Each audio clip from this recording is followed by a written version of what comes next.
Professeur Friedman, votre avis, est-ce que bientôt deux personnes du même sexe vont pouvoir avoir un enfant biologique? Oui, écoutez, voilà, ça fait partie des fantasmes quand même. Mais par contre, ce qui est vrai, c'est que il y a des progrès qui se font sur la fabrication des spermatozoïdes.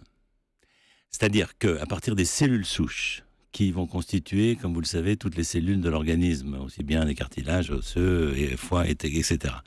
Et on peut très bien dériver en laboratoire des cellules souches en spermatozoïdes et peut-être demain en ovules. Donc là, évidemment, on ouvrirait. C'est déjà arrivé. C'est ahurissant. Oui, c'est déjà arrivé en 2011 chez l'animal, par des équipes japonaises qui ont fait ça. Et il y a des équipes qui travaillent là-dessus, sur cette maturation in vitro longue, je dirais, des spermatozoïdes à partir de cellules Donc deux hommes, clairement dit, pourraient avoir un enfant ensemble sans faire appel.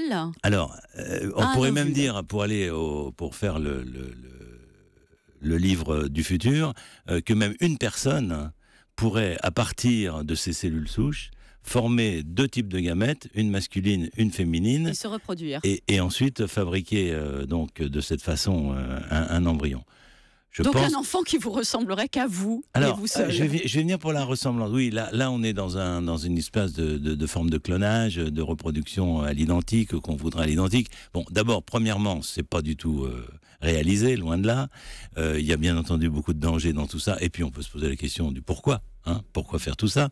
Parce que de temps en temps, et souvent dans les discussions qu'on a les uns les autres, comment est-ce qu'on peut faire? Alors, effectivement, le champ s'ouvre du comment.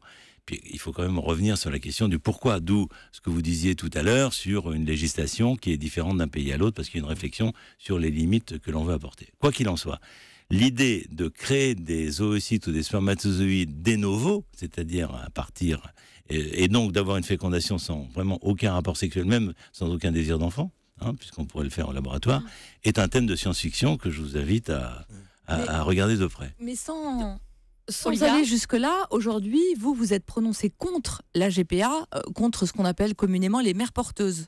Absolument, parce que, si vous voulez, dans tout ce qui est possible de faire, il me semble qu'il faut toujours réfléchir sur quels sont les risques encourus. Les risques encourus pour qui?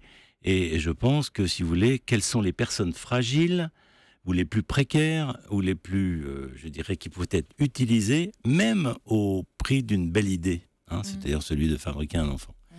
Et c'est vrai, si vous voulez, que le principe de la GPA, qui est donc une location du corps, moi, me révulse, parce que c'est pour moi une aliénation de plus de 9 mois. C'est beaucoup plus de ça. Ce sont des marques, des cicatrices et un vécu. Vous l'avez dit tout à l'heure, l'importance de la relation, je dirais, au cours d'une grossesse et d'un accouchement.